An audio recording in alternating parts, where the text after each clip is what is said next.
ध्यान क्या है, इस छोटी सी घटना को समझें।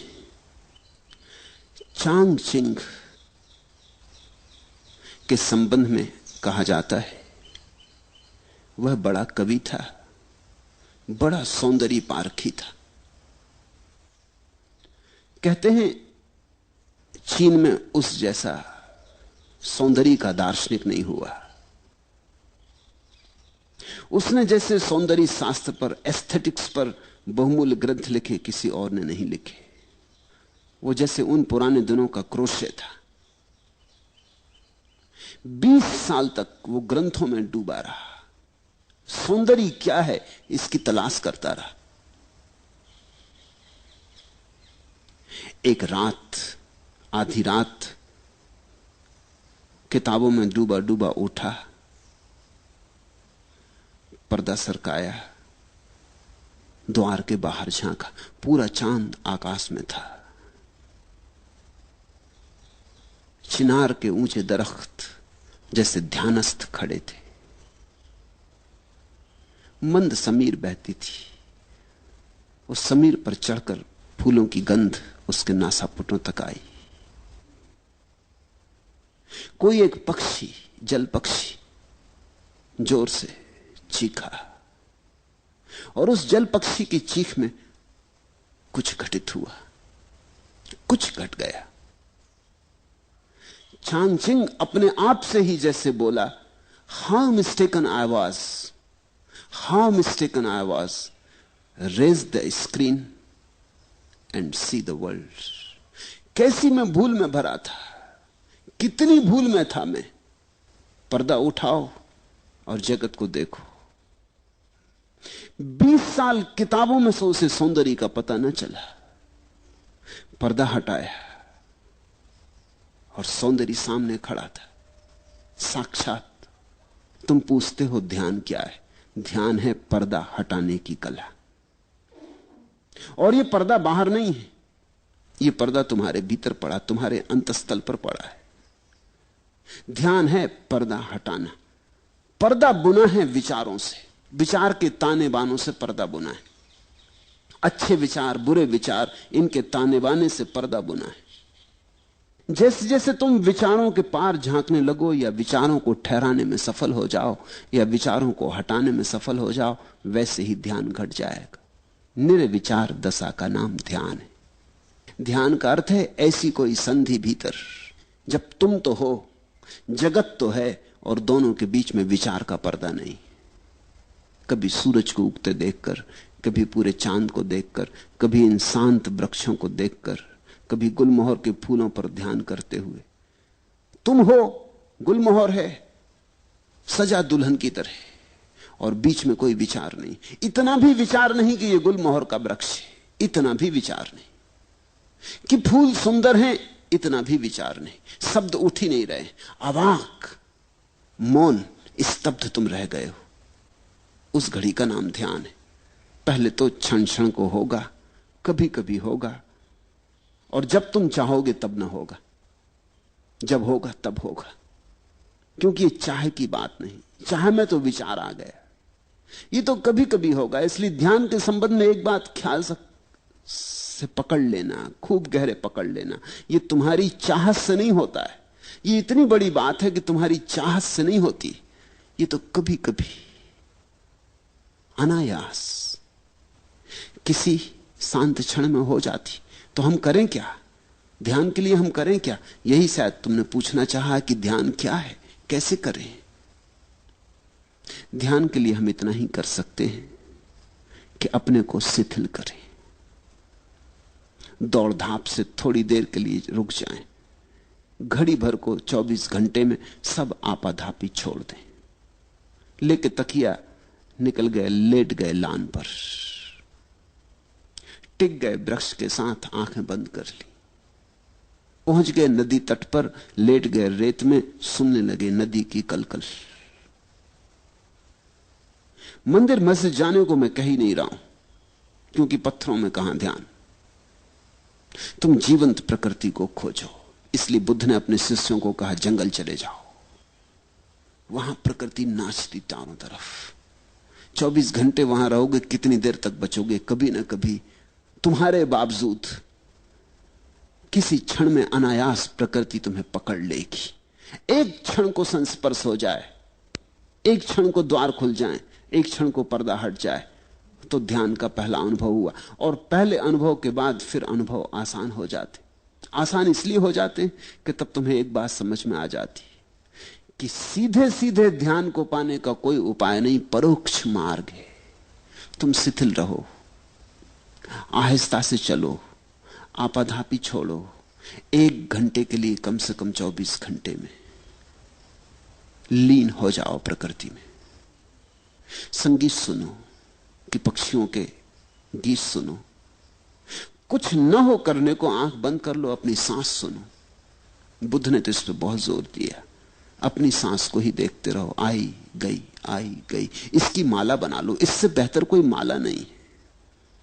हाथ में माला लेके फेरोगे वो तो बहुत जड़ माला है। यहां जीवित श्वास चल रही, श्वास की माला फेरी जा रही। श्वास भीतर आई बाहर गई, श्वास भीतर आई बाहर गई। ये जो भीतर चक्र चल रहा है मंडल श्वास का, इसको ही देखते रहो शांत मौन से। इस पर ही टकटकी बांधे रहो और तुम हैरान हो जाओगे। किसी बहुमूल्य मुहूर्त में कभी ताल बैठ जाता है, अचानक सब एक हो जाता है। तुम मिट गए, संसार मिट गया। पहले पहले तो क्षण भर को ऐसी झलकें आएंगी, खो जाएंगी।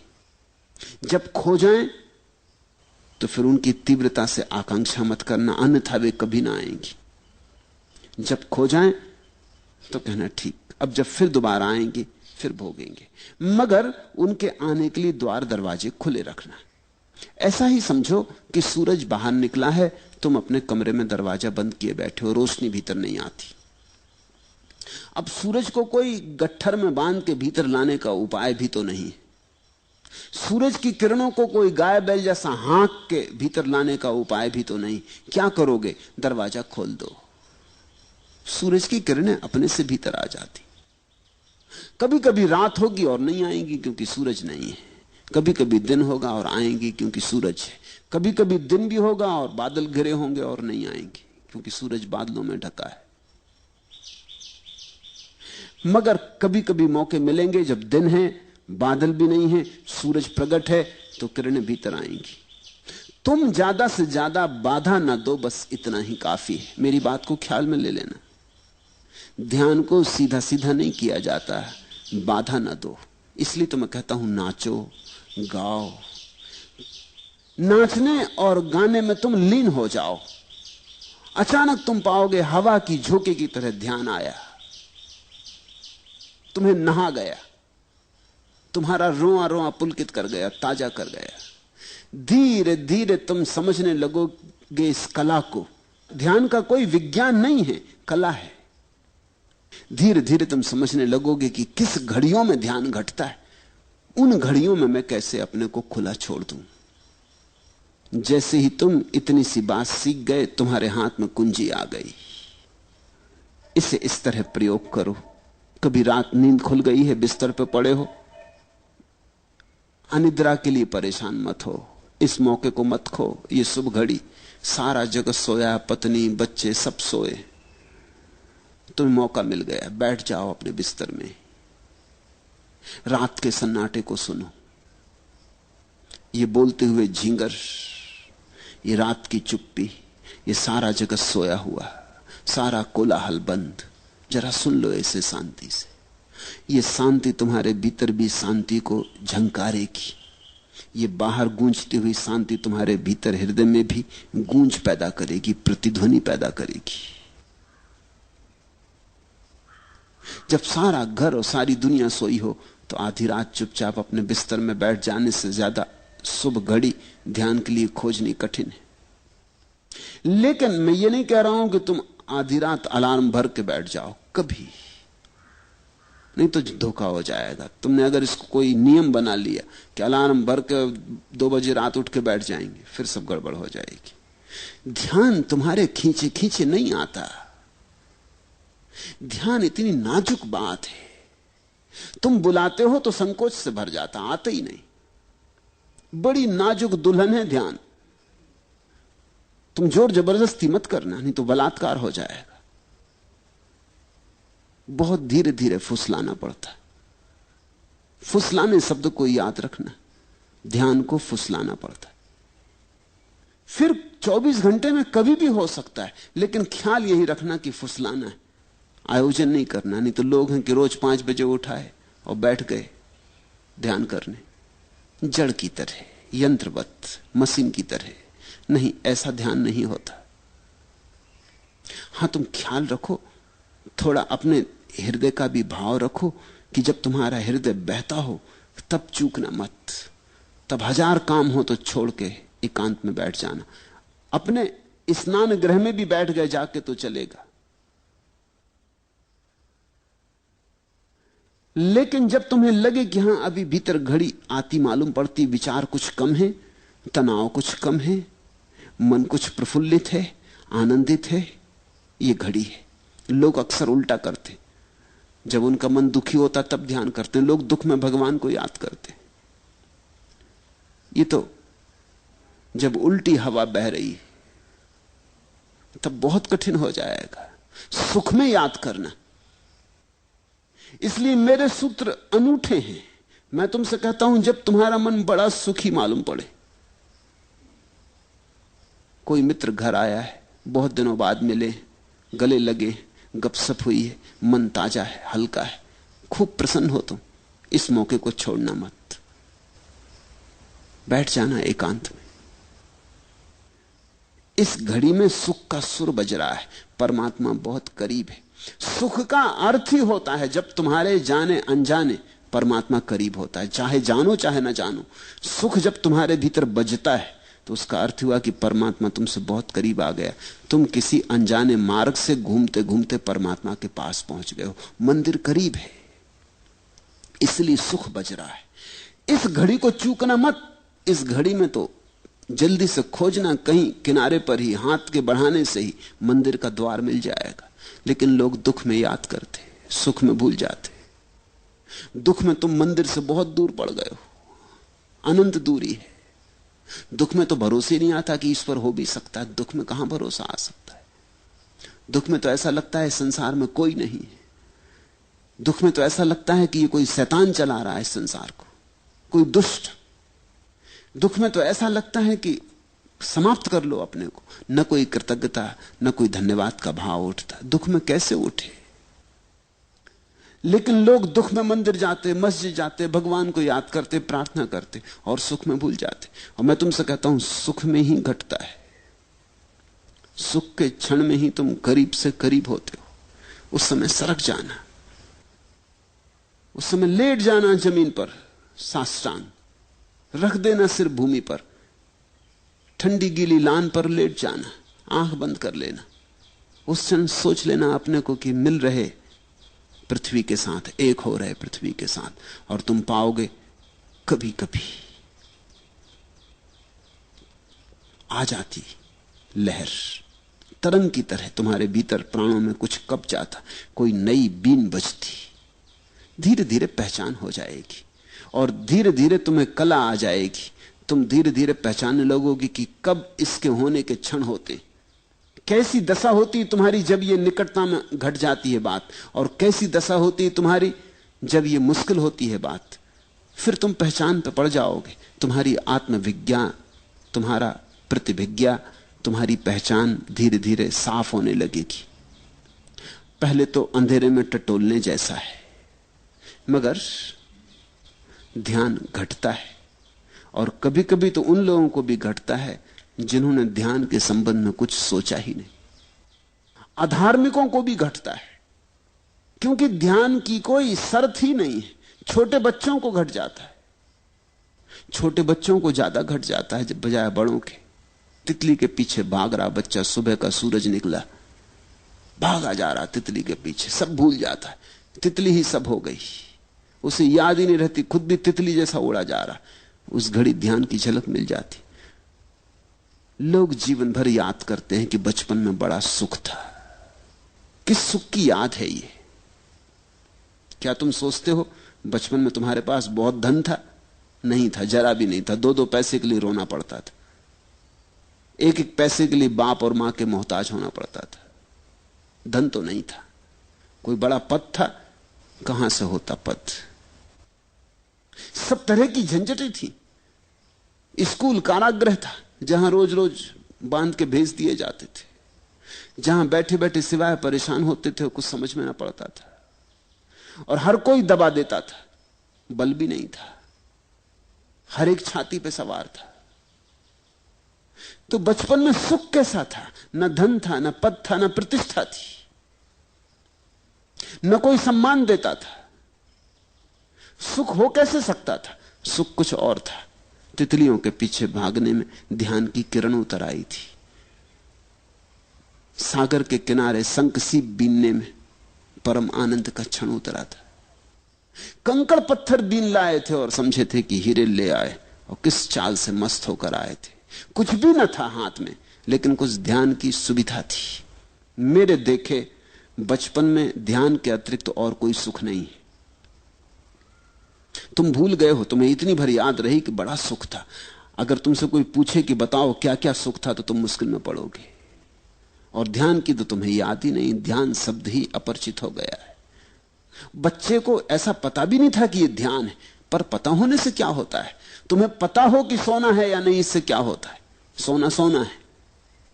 जैसे जैसे तुम बड़े होते गए, वैसे वैसे ध्यान छूटता गया, क्योंकि तुम विचारों में ज्यादा पढ़ते गए। विचार का शिक्षण दिया गया है, स्कूल, कॉलेज, यूनिवर्सिटी सब विचार सिखाते। अभी तक मनुष्य जाति का ऐसा अभागापन है कि कोई विश्वविद्यालय ध्यान नहीं सिखाता।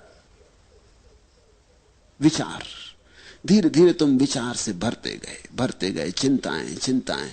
तुम चूक ही गए वो छोटे छोटे क्षण जब पर्दा हट जाता था, अपने से हट जाता था। तुमने देखा बच्चे कैसे प्रमुदित मालूम होते हैं, छोटे छोटे बच्चे जिनके पास कुछ भी नहीं है, कोई कारण नहीं प्रसन्न होने का, अकारण प्रसन्न है। वो अकारण प्रसन्नता ध्यान है। देखा एक छोटा बच्चा अपने झूले में पड़ा है, कुछ नहीं चूसने को अंगूठा चूस रहा है, और कैसा प्रसन्न मालूम होता है। ऐसा प्रसन्न मालूम होता है कि सिकंदर भी ना रहा होगा प्रसन्न, अकबर और अशोक भी ना रहे होंगे ऐसे प्रसन्न, बड़े से बड़े साम्राज्य के मालिक ऐसे प्रसन्न ना रहे होंगे। इसके पास कुछ भी नहीं, या तो अपने हाथ का या पैर का अंगूठा डाले चूस रहा, लेकिन कुछ घट रहा है। अभी पर्दा खुला ही है, अभी विचार उठते ही नहीं, अभी भीतर की वीण बज रही है। यहूदियों में एक कथा है कि जब कोई बच्चा पैदा होता है तो देवता आते और उस बच्चे के सिर पे हाथ फेरते, ताकि वो भूल जाए उस सुख को, जो सुख परमात्मा के घर उसने जाना था।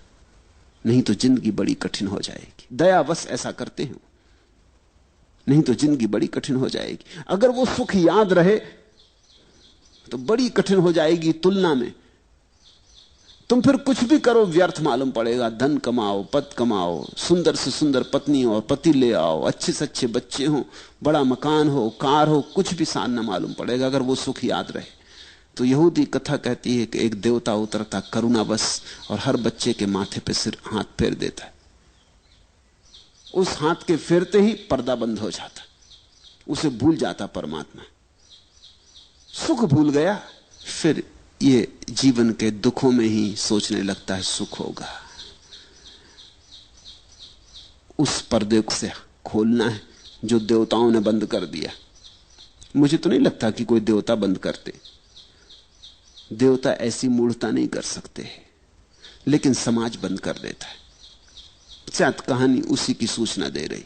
मां बाप, परिवार, समाज, स्कूल बंद कर देते हैं, पर्दे को डाल देते, ऐसा डाल देते हैं कि तुम भूल ही जाते हो कि यहां द्वार है, तुम समझने लगते दीवार है। ध्यान का अर्थ है इस पर्दे को हटाना और इसे अनायास होने दो, इसे कभी कभी तुम्हें पकड़ लेने दो। और जब तुम्हें यह तरंग पकड़े तो लाख काम छोड़ के बैठ जाना, क्योंकि इससे बहुमूल्य कोई और काम ही नहीं। रात हो कि दिन, सुबह हो कि सांझ, फिर मत देखना। कुछ चूकोगे नहीं तुम, कुछ खोएगा नहीं। और अपूर्व होगी तुम्हारी संपदा फिर। और ये संपदा तुम्हारे भीतर पड़ी है, बस पर्दा हटाने की बात है। ध्यान क्या है? ध्यान भीतर पड़े पर्दे को हटाना है।